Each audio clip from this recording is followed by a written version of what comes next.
मुख्य बिंदु रहेंगे मानवाधिकार क्या है और ये क्यों जरूरी है और ये दिवस का महत्व क्या है। तो हम शुरुआत करते हैं। मानवाधिकार क्या है? मानवाधिकार ऐसे मूलभूत अधिकार होते हैं जो इंसान को सिर्फ इंसान होने के नाते ही मिलते हैं। ये अधिकार सभी लोगों को जन्म से लेकर जीवन भर के लिए सभी के लिए समान रहते हैं और किसी भी व्यक्ति से ये अधिकार जात, धर्म, लिंग, भाषा, रंग या देश के आधार पर नहीं छीने जा सकते।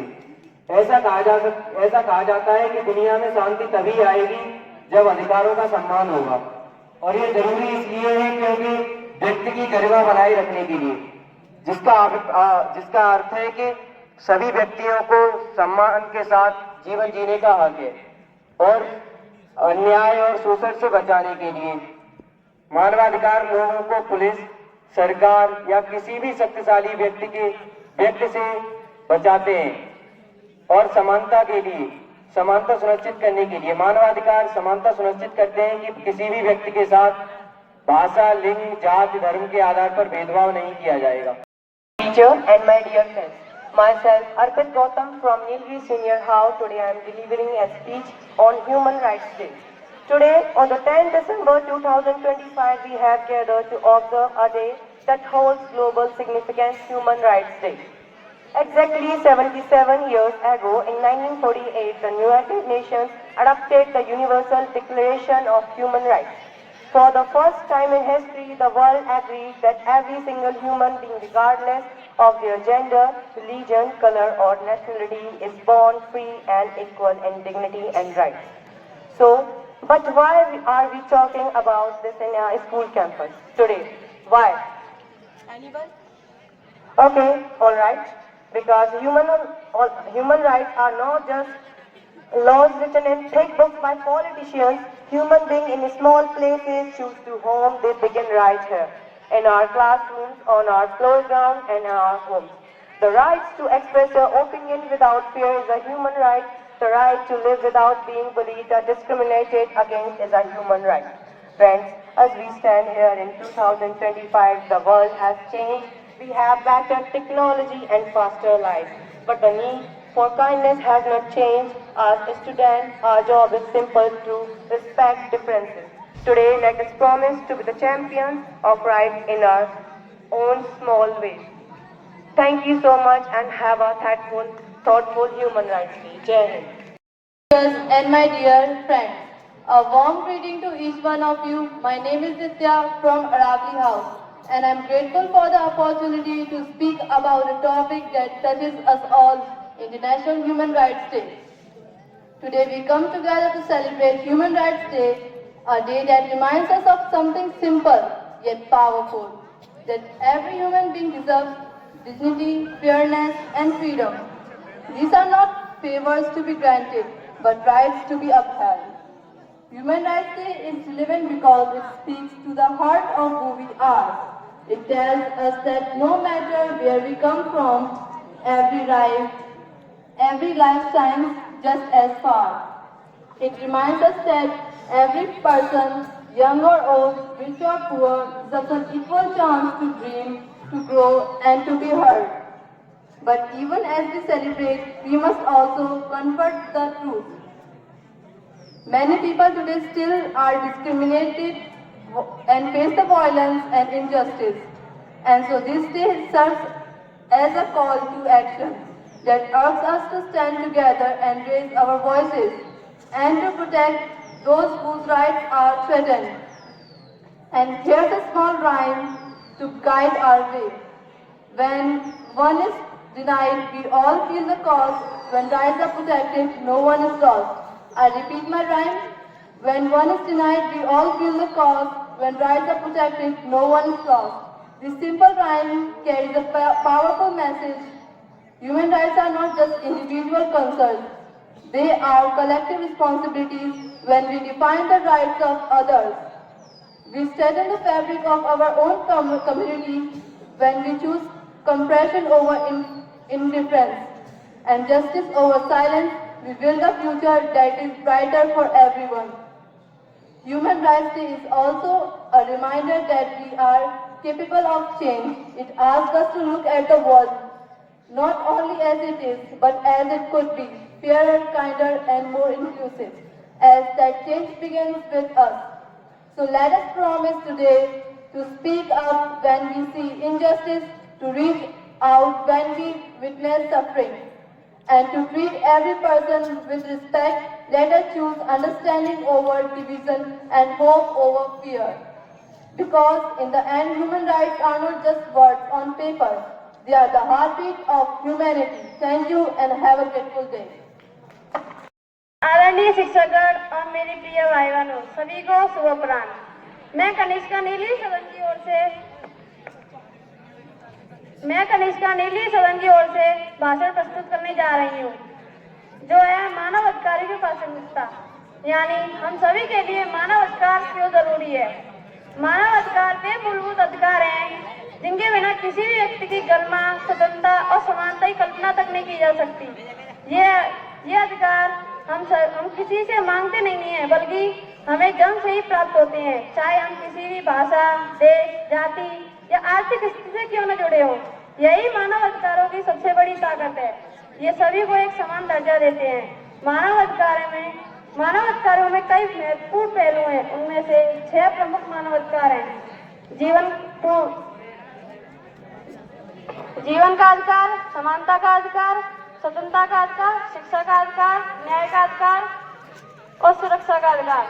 इन सभी अधिकारों का उद्देश्य एक जैसे समाज बनाना है। अपने लहजे में तहजीब रखने लगा हूँ। मैं इसलिए भी लोगों को अच्छा नहीं लगता। मैं अच्छी बुरी फितरत के साथ साथ लोगों की जुबान को भी समझने लगा हूँ। आदरणीय प्राचार्य महोदय, विद्वान शिक्षकगण एवं मेरे सभी छोटे बड़े भाई बहनों, मैं कौशल यादव शिवालिक कनिष्ठ सदन की ओर से मानवाधिकार दिवस के उपलक्ष्य में उपस्थित हूँ। तो मेरे भाषण को ध्यानपूर्वक सुने। 10 दिसंबर 1948 को संयुक्त राष्ट्र महासभा ने मानवाधिकार दिवस की सार्वभौमिक घोषणा को अपनाया था। इस दिवस को इसलिए मनाया जाता है कि मानव को अच्छे से अधिकार मिल सके। मानवों को पहले अधिकार नहीं मिलते थे, तो और ये बताया जाता है कि हम समाज को जागरूक करें और लोगों से भेदभाव नहीं करें किसी प्रकार का, चाहे वो लिंग हो, चाहे रंग, चाहे अगर आपने रंग के बारे में सुना भी होगा, बराक ओबामा एकमात्र ऐसे राष्ट्रपति थे जो अमेरिका के पहले काले राष्ट्रपति थे। ऐसे ही अगर संविधान में लड़कियों को गृहस्थ पढ़ाने के बजाय और त्योहार पढ़ाने के बजाय अगर हम ये पढ़ाएंगे कि उनके संविधान में कितने अधिकार हैं, तो बेटियां भी आगे बढ़ेंगी और हमको लिंग वगैरह में भेदभाव नहीं करना चाहिए। और जैसे हमारे देश में अभी हमारे अधिकार जो है, मानवाधिकार, उनको किस तरीके से छीना जाता है, ताकि हमको पता भी न चले कि हमारे अधिकार छीने जा रहे हैं और हमारे अधिकार छीन जाते हैं और हम सोच नहीं पाते। जैसे अभी 14 फरवरी 2019 को पुलवामा अटैक हुआ था, उसमें भला ऐसा कैसे हो गया था कि इतनी सिक्योरिटी होने के बावजूद वहाँ 300 किलोग्राम RDX पहुंचा। इसमें चाल हमारे देश की थी। अगर ये चाल कहीं बाहर की होती तो इसमें 10 ग्राम RDX भी अंदर नहीं जा सकता था, लेकिन 300 किलोग्राम RDX कैसे पहुंचा। ऐसा ही अभी पहलगाम अटैक में हुआ था। पहलगाम अटैक में ये बोला जा रहा था कि आतंकवादियों ने हमला किया है, बट असल में ये हमारे देश की चाल थी। हमारे देश के कुछ गद्दार लीडर्स ने ऐसा किया था। उन्होंने इसके पीछे ये चाल चली थी। उन्होंने जब वहाँ पहलगाम लोग घूमने गए थे, उन्होंने जब होटल में कमरा मांगा तो उन्होंने उन लोगों से बोल दिया कि कमरे खाली नहीं है, लेकिन उन्हीं कमरों में आतंकवादियों को पहले बॉर्डर पे से सिक्योरिटी हटाई, एयरपोर्ट बॉर्डर पे से हर किसी का हक है बराबरी से पूरा, भेदभाव नहीं सिर्फ प्यार बढ़ाओ, हर दिल में इंसानियत का दीप जलाओ। आदरणीय प्राचार्य जी, आदरणीय शिक्षकगण और मेरे सभी छोटे बड़े भाई बहनों को मेरा स्नेह भरा नमस्कार। आज हम सब यहाँ मानव अधिकार के अवसर पर उपस्थित हुए हैं, मानव अधिकार दिवस के अवसर पर उपस्थित हुए हैं। सभी को मानव अधिकार दिवस की हार्दिक शुभकामनाएं। जैसा कि आप सभी लोग जानते हैं कि प्रतिवर्ष 10 दिसंबर को पूरे विश्व में अंतर्राष्ट्रीय मानव अधिकार दिवस मनाया जाता है। सर्वप्रथम इस दिवस को मनाने की घोषणा संयुक्त राष्ट्र संघ ने 10 दिसंबर 1948 ईस्वी को मानवाधिकारों को अपनाने के लिए की थी, परंतु इसकी औपचारिक स्थापना 4 दिसंबर 1950 को महासभा की बैठक सभी इच्छुक सदस्यों, राज्यों और संगठनों को इस दिन को मनाने के लिए आमंत्रित किया। इसका मुख्यालय स्विट्जरलैंड के जिनेवा में स्थित है। भारत का राष्ट्रीय मानवाधिकार आयोग एक स्वतंत्र वैधानिक संस्था है। इसकी स्थापना मानवाधिकार संरक्षण 1993 के प्रावधानों के तहत 12 अक्टूबर 1993 को की गई थी। यह आयोग देश में मानवाधिकारों का प्रहरी है। इसका प्रथम अध्यक्ष न्यायमूर्ति रघुनाथ मिश्र जी थे। वर्तमान में इसके अध्यक्ष श्री न्यायमूर्ति अरुण कुमार मिश्रा जी हैं। भारत में इसका मुख्यालय नई दिल्ली में स्थित है। हमारे देश के संविधान में हर मानव के अधिकार मौलिक अधिकार के रूप में निश्चित किए गए हैं। आइए हम सभी लोग मिलजुल कर अपने अधिकारों और कर्तव्यों को समझें और देश के विकास में योगदान करें। भाषण की समाप्ति के साथ धन्यवाद। आप सभी का दिन ज्ञानवर्धक हो। Audience, good afternoon to all of you. Myself, Vaishnavi Jadhav from 11th Humanities, today representing Shivalik Girls House. Today I stand in front of you to speak about something that touches in every individual, no matter where they come from, what they believe and how they live. On the occasion of International Human Rights Day, it is important to us to know why these human rights are still very much relevant to each one of us. As a former US President, जानवरों की तरह लोगों को मार दिया जाता है। पृथ्वी विश्व जब समाप्त होता है, अंत में एक घटना घटती है। अमेरिका के द्वारा जापान के हिरोशिमा और नागासाकी शहरों पर बम डाल दिए जाते हैं। लाखों लाख लोग मार दिए जाते हैं। क्या कसूर था उन निर्दोष लोगों का? तो ये सारी जो विभीषिकाएं सामने आती हैं, इसके बाद अंतर्राष्ट्रीय स्तर पे बात चलती है कि कुछ तो होना चाहिए जिससे कि मनुष्य के अधिकारों की रक्षा हो पाए। तो इन्हीं अधिकारों की रक्षा के लिए 10 दिसंबर 1948 में डिक्लेरेशन ऑफ ह्यूमन राइट्स को तैयार किया गया, जिसमें ये सुनिश्चित किया गया कि अंतर्राष्ट्रीय स्तर पर यूनाइटेड नेशंस प्रत्येक देश के प्रत्येक नागरिक के अधिकार की रक्षा करेगा। मैं इसके बारे में और बहुत जानकारी नहीं दूंगा, क्योंकि हमारे प्रतिभागी अभी बारी बारी से आएंगे और विषय से संबंधित जानकारियों को आपके सामने साझा करेंगे। तो अब आगे मैं फिर से मास्टर ऋषभ को माइक दूंगा और वो प्रतिभागियों को एक एक कर आमंत्रित करेंगे। बहुत बहुत